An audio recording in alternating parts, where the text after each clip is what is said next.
네, 지금 바로 미국 PC 물가가 발표됐습니다. 단도직입적으로 여러분께 보여드리면서 말씀드릴 수 있도록 하겠습니다.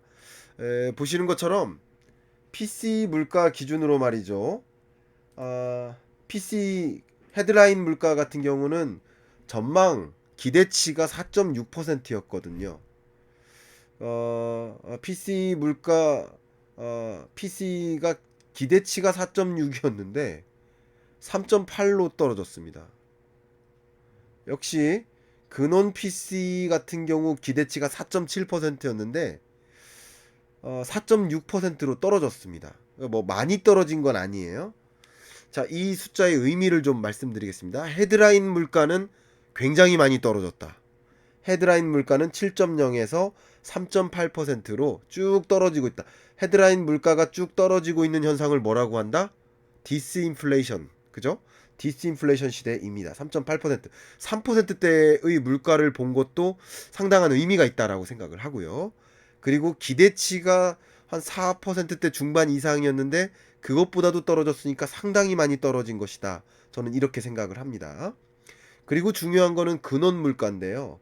근원 물가가 기대치가 4.7%였는데 기대치보다는 떨어졌다. 그리고 지난달보다도 떨어졌다. 이것은 의미가 있습니다.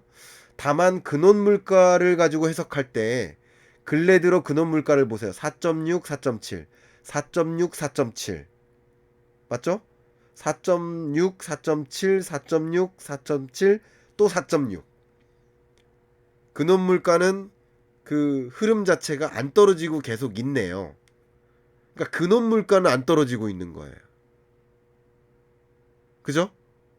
근데 어쨌든 기대치보다는 떨어졌고 헤드라인 물가보다도 헤드라인 물가도 떨어졌고 지난달 물가보다도 떨어졌고 특히 이 3.8%는 더 의미가 있는 게 4%대가 깨졌죠. 그러니까 심리적으로 많이 깨진 거예요. 그러면 아마도 시장은 지금쯤이면 금리 인상 안 할 수도 있겠구나 하는 기대를 상당 부분 하고 있지 않을까. 먼저 총론적으로 이렇게 답변을 드립니다. 그 다음 그 밖에 여러 가지 디스인플레이션 시대를 볼 수 있는 여러 가지 물가들이 있잖아요. 그 여러 가지 물가를 여러분께 보여드려야 되죠. 특히 그 물가 중에 나머지 물가 지표들도 그동안에 보여드렸던 것도 있고 보여드렸었지만 이번에 처음 업데이트된 그래프도 있고요. 그런 것들 다 한꺼번에 보여드리도록 하겠습니다. 자, 보시면 기대 인플레이션율이에요. 기대 인플레이션율도 6월 중순에 발표됐거든요. 그러니까 여러분께는 제가 처음 보여드립니다. 근데 기대 인플레이션율도 1년 기대 인플레이션율 또 2년 기대 인플레이션율 둘 다 2% 언더로 내려왔어요. 기대가 많이 꺾인 거예요. 그러니까 고물가가 유지 안 될 수 있겠구나. 고물가 기조는 이제 잡히겠구나. 상당히 많이 떨어지죠. 기대 인플레이션이. 제가 이 통계가 잘못됐나 하면서 여러 번 다시 확인했습니다. 통계가 잘못되지 않았습니다. 2%대 기대 인플레이션율을 유지하다가 급격히 떨어져서 1%대. 이것은 아마도 6월 중순부터 FOMC 회의도 있고 파월 연준 의장이 강한 금리 인상 하겠다. 추가적인 기준금리 인상 두 번이나 하겠다. 이것은 아마도 물가 반드시 잡고 가겠구나. 라는 그런 생각도 상당 부분 반영된 것이 아닌가. 이 숫자의 의미를 제가 해석하는 겁니다. 해석은 여러분이 달리 가져가셔도 돼요. 저는 그렇게 해석하고 있다는 겁니다. 이것은 팩트고요. 기대 인플레이션율이 떨어진 건 팩트고요. 기대 인플레이션율이 떨어진 것을 저는 그렇게 해석하고 있다는 거예요. 제 해석이 잘못될 수도 있지만 저는 그렇게 보고 있다라고 의견을 드리는 겁니다. 이해가시죠? 자, 그다음 기대 인플레이션율도 중요하죠. 기대 인플레이션율이 왜 중요합니까? 중앙은행이 금리 인상에서 물가 잡겠다라고 하는 것은 가장 대표적인 게 기대 인플레이션을 잡겠다. 기대 인플레이션은 뭐예요? 여러분이 생각하는 물가에 대한 기대입니다. 여러분이 물가가 계속 오를 것 같아 하는 기대를 갖고 있다면 그게 기대 인플레이션율이 계속 치켜 올라가는 거예요. 근데 기대 인플레이션율이 오늘은 떨어졌다. 이만큼 떨어졌다. 이것은 그만큼 중앙은행이 이제 충분히 금리 인상했던 효과가 나타날 수 있겠구나라는 것을 보여주는 거죠. 자, 그다음 여러분들께 PC 오늘 보여드렸습니다만 CPI도 잠깐 보여드릴게요. 그러니까 CPI하고 PC하고 매우 유사한 흐름 중에 하나가 뭐죠? 헤드라인 물가는 확실히 잡히고 있는데 근원 물가가 안 잡히고 있다. 그러니까 근원 물가가 안 잡히고 있는 이 현상 똑같아요. 그러니까 PC 기준으로도 마찬가지예요. 보시면 근원 물가가 오히려 PC 헤드라인 물가보다도 높죠. 그리고 근원 물가는 도통 안 잡히고 있죠. 이런 현상은 매우 유사하다. 이렇게 답변 드리겠습니다. 근데 이게 한 가지 걸림돌이죠. 금리 추가적으로 인상할까 말까를 판단할 때 이제 관전 포인트가 CPI가 아니고 PC이고 PC 중에서도 헤드라인이 아니라 근원 PC가 관전 포인트인 거예요. 그럼 이것을 본다면 파월 입장에서는 금리를 인상해야만 근원 물가를 잡을 수 있겠구나 하는 생각을 갖게 만들죠. PC가. 그죠? 근데 시장의 기대는 좀 다를지라도 근데 제가 누차 강조하면서 보여드리고 있지만 기여도로 보면 명확합니다. 지금 이 근원 물가가 나름 보세요. 안 잡히고 있잖아요. 식료품 물가의 기여가 많이 줄어서 그리고 에너지 물가의 기여가 많이 줄어서 심지어 에너지 물가의 기여도는 마이너스 기여. 약간 이게 뭐냐면요. 두 사람이 있는데 두 사람이서 한 명은 두 사람이서 한 명은 끌어올리고 한 명은 끌어내린다고 해볼게요. 예를 들어서 이런 종이가 있는데 한 명은 이걸 끌어올려요. 한 명은 끌어내려요. 근데 식료품 물가도 끌어올리고 있고 에너지 물가도 끌어올리는 기여를 하고 있어요. 근데 끌어올리는 기여가 조금 약해지는 거죠. 끌어올리는 기여가. 근데 식료품 물가의 기여는 힘이 조금 빠지는 거. 이제 오래 들고 있으니까 힘이 빠지는 느낌. 근데 에너지 물가는 이제 반대로 이 위에서 내리고 있는 역할을 하고 있는 그게 기여도의 개념입니다. 이해가시죠? 에너지 물가의 기여도는 오히려 마이너스라는 거예요. 답변이 됐을 거라고 생각이 됩니다. 그렇죠? 이렇게 보시면 좋겠고요. 근데 정작 뭐가 안 잡히고 있는 거예요? 여기 보시는 것처럼 근원 물가죠. 아직도 고물가인 거 맞아요. 아직도 목표하는 2%대 물가에 도달한 거 아니에요. 근데 2%대 물가에 도달하려면 뭐를 잡고 가야 돼요? 근원 물가를 잡아야 돼요. 근데 근원 물가를 잡으려면 어떻게 됩니까? 금리를 인상해야 된다.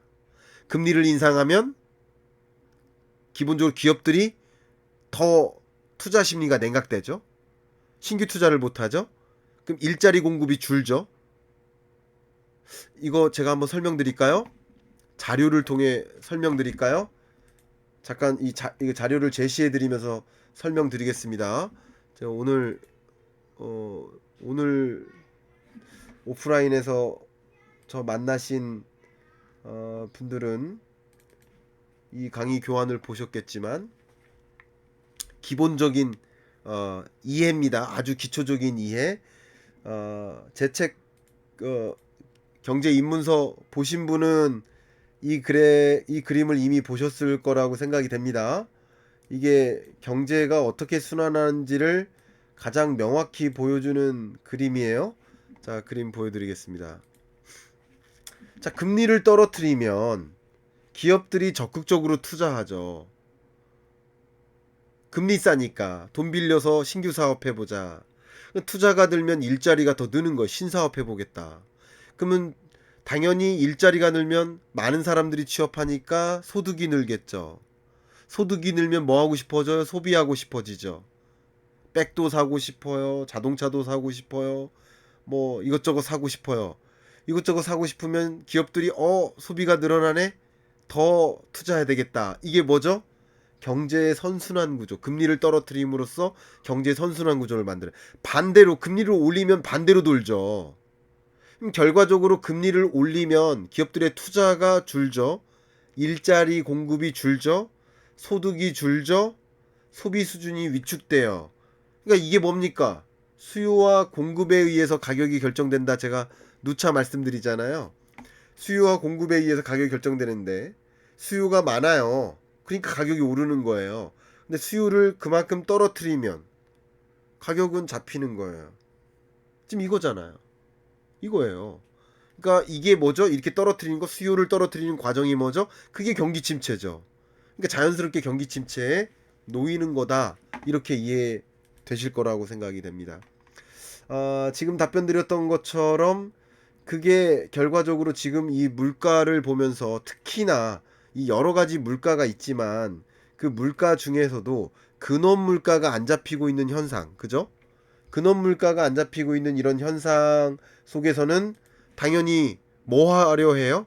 근원 물가에는 특히 임금 상승률을 떨어뜨려야 되는데 임금 상승률을 떨어뜨리려면 일자리 공급이 줄어야 된다. 이 말씀 계속 드렸죠. 일자리 공급이 줄어야 돼요.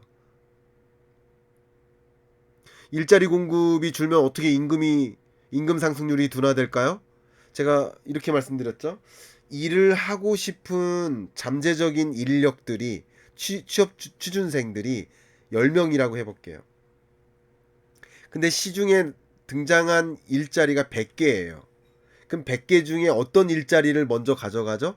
그냥 임금만 고려하면 높은 고연봉 일자리부터 가져가죠. 그러면 임금 상승률이 평균적으로 어때요? 높게 유지되는 거예요, 계속. 근데 반대로 10명이 일자리를 원하는데 취준생이 10명인데 공급된 일자리가 5개밖에 안 돼요. 그러면 이 10명이 5개의 일자리를 가져가야 되죠. 그럼 5개 일자리에는 고임금 일자리도 있겠지만 저임금 일자리도 있어요. 그리고 전반적으로 5개 일자리는 임금이 낮은 조건일 가능성이 높아지죠. 쉽게 인력 구할 수 있으니까. 그죠? 그런 과정이 결과적으로 100개의 일자리 중에 고임금 10개의 일자리만 선택되는 과정. 일자리 공급이 많으면. 근데 일자리 공급이 줄어들면 말 그대로 저임금 일자리화 되고 저임금 일자리도 많이 가져가게 되니까 임금 상승률이 둔화되는 거예요. 임금이 잡히면 어떻게 되죠? 임금이 잡혀야 서비스 물가가 잡히는 거죠. 누차 말씀드리지만 서비스 산업의 핵심적인 비용이 뭐예요? 임금이니까. 가장 대표적인 여러분 변호사, 법률 서비스, 의료 서비스, 의사 생각해 보세요. 그 의료 서비스의 절대적인 비용이 뭘까요? 인건비 아니겠습니까? 법률 서비스의 절대적인 비중이 뭘까요? 임금 아니겠습니까? 결국 임금 상승률을 둔화시켜야 물가가 잡히는 거죠. 그러니까 물가를 잡기 위해서 이렇게 노력하는 거죠. 자, 이쯤에서 물가가 어쨌든 근원 물가가 안 잡히는 과정이니까 근원 물가를 잡기 위해서 금리 인상을 해야 되겠다라고 생각할 가능성은 여전히 상존해요. 그러나 시장의 기대는 다를 수 있죠. 그러면 지금부터는 시장의 기대를 말씀드려야 될 것 같네요. 자, 지금 보여드리는 게 오늘 PC 물가가 발표되기 전 단계의 패드워치입니다. 불과 한 2시간 전이에요. 이때만 해도 금리 인상 있을 것이다에 베팅을 하죠. 86.8%나 금리 인상 할 거야 이렇게 생각하는 거죠. 근데 지금 패드워치가 지금 작동이 잘 안 되네요. 많이 동접자가 많아서 그런 건가? 그래도 오늘 이 PC 물가 발표를 보면 그래도 86.8% 정도는 아니고 그 밑으로 떨어지지 않을까 생각은 합니다. 왜냐면 그래도 헤드라인 물가라도 많이 잡혔으니까. 그리고 근원 물가도 기대치보다는 낮고 전월보다도 낮으니까. 그게 시장의 기대는 그나마 금리 인상 안 하진 않죠. 할 거라는 무게는 더 강해요. 대다수가 할 거라고 믿는 거예요. 그죠? 그런데 상대적으로 이 비중이 좀 줄어들 것이다 라고 생각을 하고 있습니다. 이렇게 답변 드리고요.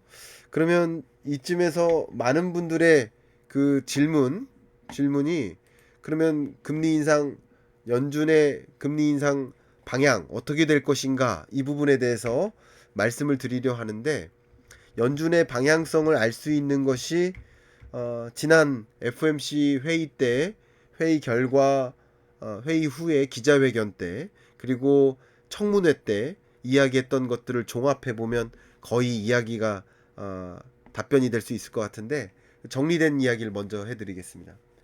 근원 서비스 물가가 안 잡힌다라는 표현을 했어요. 그리고 근원 PC 인플레이션을 보겠다라고 했어요. 근원 인플레가 진정세가 지금 불확실하다라고 했어요. 근데 오늘 제가 분석해드린 결과 파월은 어떤 마음일까요? 와, 정말 근원 물가가 안 잡히고 있구나, 이런 생각을 하지 않을까요? 그렇기 때문에 이번 저의 생각은 금리 인상 할 것이다, 이렇게 생각을 합니다. 오늘 결과를 받아들고 파월 연준 의장의 마음은 금리 인상 하겠다의 무게를 둘 것으로 보고 있습니다. 답변이 충분히 됐을 거라고 생각이 되고, 그리고 제가 그동안 말씀드렸던 것처럼 금리 인하 있습니까? 금리 인하는 없습니다. 연내 금리 인하는 없습니다. 저뿐만 아니라 이번 최근에 발간된 게 OECD에서 발간된 거죠. 향후 주요국들의 통화정책 방향 24년 1분기까지도 금리 인하 없다라고 보고 있죠. 금리 인하는 당분간 없습니다. 그러니까 부동산 시장도 항공모함처럼 움직이잖아요. 기준금리도 항공모함처럼 움직입니다. 이 정도면 충분히 답변이 됐을 거라고 생각이 됩니다. 그리고 또 많은 분들께서 주신 질문이, 한국과 미국의 기준금리 격차가 지금 현재 1.75%포인트 차이인데, 그러면 우리나라 금통위가 여기 보시는 것처럼 7월 13일에 있습니다. 7월 13일 아침에 제가 최대한 즉시 분석을 통해서 여러분께 말씀드릴 수 있도록 하겠습니다. 근데 우리 FMC 미팅은 7월 안타깝게도 그거 13일로부터 대략 한 2주 열흘 이후에나 있습니다. 그죠? 14일 기준이니까 대략 한 12일, 그러니까 한국 시간으로 따지면 거의 한 2주 후에 있는 거예요. 그러면 우리 한국은행 금통위 위원들의 마음이 어떨까요? 조마조마할 겁니다. 근데 아마도 FMC 회의에서 금리를 인상할 거야 라고 생각할 테니까 한국은행 입장에서는 고심이 깊어지죠. 그 고심이 깊어지는 게 뭐죠? 바로 환율인 거죠. 환율. 왜냐하면 제가 그동안 말씀드렸던 게 뭐냐면, 환율의 강달러 현상이라는 것은 한국과 미국의 기준금리가 역전되면 나타나는 게 아니라 역전될 거야라고 믿을 때 나타난다라고 말씀드렸죠. 그러니까 선행성, 주식시장도 선행하다시피 당연히 외환시장도 선행하잖아요. 선행지표잖아요. 그러니까 한미 간의 기준금리가 역전될 거야라고 믿음이 있을 때, 그러면 투자자들이 어떻게 움직이죠? 기민하게 달러 사야지. 그러니까 그 달러로 돈이 유입되니까 자연스럽게 어떤 일이 벌어집니까? 당연히 강달러가 나오는 거죠. 모든 가격은 수요와 공급에 의해 결정돼요. 달러의 가격도 마찬가지예요. 그런데 역전되고 나서 격차가 더 벌어집니다. 근데 이후에 더 강한 강달러가 나오는 건 아니잖아요. 강달러 기조가 오히려 꺾이잖아요. 아직도 상대적으로 강달러라고 볼 수는 있겠지만 강달러는 상대적으로 꺾이잖아요. 왜 그래요? 다 알고 있는 거예요. 1.75%포인트까지는. 그래서 제가 누차 말씀드린 대로 기준금리 격차가 벌어진다고 해서 반드시 강달러가 나오고 자금 유출이 일어나는 것이 아니다. 오히려 그 기간 동안 강달러 기조가 꺾이기도 하고 순자금 유입이 일어난다라고 말씀드렸죠. 실제로 그랬었죠. 그런데 제가 여러분께 드리고 싶은 이야기는 이겁니다. 1.75%포인트와 2%포인트는 다르다. 그러니까 이렇게 생각할 수 있겠죠. 1.75%포인트 격차는 예상했던 일인 거예요. 시장에서. 근데 2%포인트는 예상하지 못했던 거예요. 그리고 심리적으로도 이런 2%포인트 차이는 다른 거예요. 그래서 한국은행이 기준금리를 동결할 경우 뭐 당일은 몰라도 당일보다도 그 다음 날 아마도 강달러 기조가 나올 수 있습니다. 근데 22년 10월에 만났던 그 정도 강달러는 아니고 그 정도 강달러는 아니고 예, 뭐 1350원 뭐 1300대까지는 충분히 후반까지는 갈 수 있다. 뭐 그렇게 생각을 합니다. 근데 한국은행이 기준금리를 같이 인상한다. 먼저 인상한다. 그것은 상대적으로 어떤 외환위기 가능성은 낮지만 그 외환 유출, 자금 유출, 그리고 강달러에 따른 걱정 이런 것들 때문에 금리를 인상하는 것인데 제가 보기에는 한국은행은 그것보다는 기준금리 인상의 필요성을 더 지각할 가능성은 있습니다만 종전보다는 지각할 가능성은 높아졌다고 생각합니다만 그럼에도 불구하고 금리 인상했을 때 나타날 시장에 미치는 영향이 더 부정적이다라고 생각할 가능성이 있어요. 그래서 저는 기준금리를 추가적으로 인상하지 못할 것이다 이렇게 생각합니다. 그러니까 저의 생각이에요. 제 생각은 틀릴 수도 있어요. 그러나 저는 그렇게 판단하고 있는 거예요. 아마도 우리 한국은행은 기준금리를 동결하고 또 미국은 기준금리를 추가적으로 인상하지 않을까. 그러면 한미 기준금리 격차는 추가적으로 더 벌어지지 않을까 이렇게 생각합니다. 그러면 다소 강달러 기조가 나올 수 있고 그것은 뭐 짧은 기간에라도 자금 유출이 있을 수 있겠다. 이렇게 답변 드리겠습니다. 여러분이 혹시 이 주제와 관련해서 환율도 말씀드렸고 자금도 다 말씀드린 것 같아요. 혹시 다른 질문이 있으시다면 질문에 대해서 좀 답변을 다시 한번 드리도록 하겠고요. 제가 마지막으로는 뭐 항상 똑같은 광고하고 있습니다만 경제의 흐름을 따라간다. 경제의 흐름을 명확하게 분석한다.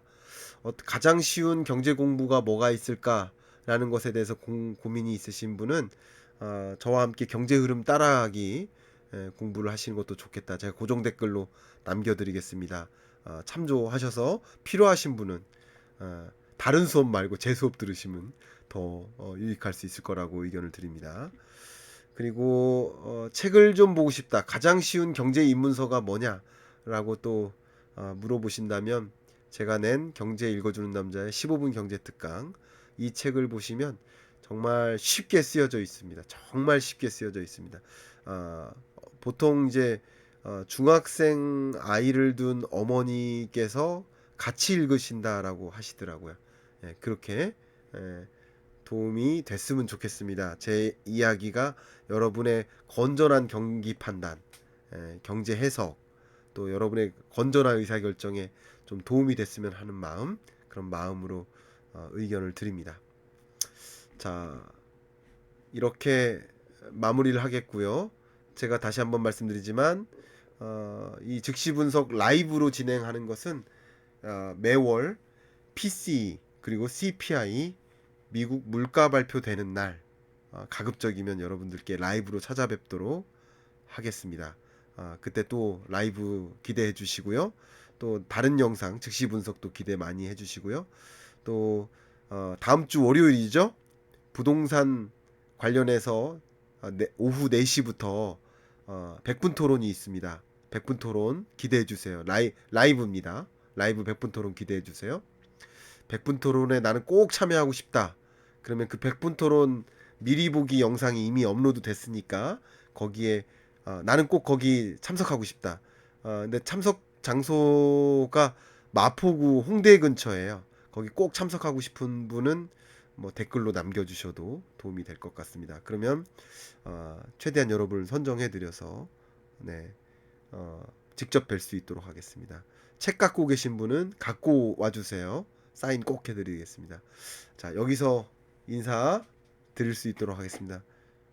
유튜브 후원 안 켜놓으신 거예요? 유튜브 후원 어떻게 켜는지 잘 몰라가지고 네, 네, 나중에 우리 PD님께 설정 도와주실 것 같습니다. 여러분 너무너무 감사하고 여러분이 항상 거시경제를 건전하게 판단하고 가장 정확한 의사결정 내릴 수 있도록 도움이 됐으면 좋겠습니다. 너무너무 감사합니다. 인사드리겠습니다. 안녕히 계세요. 안녕히 계세요.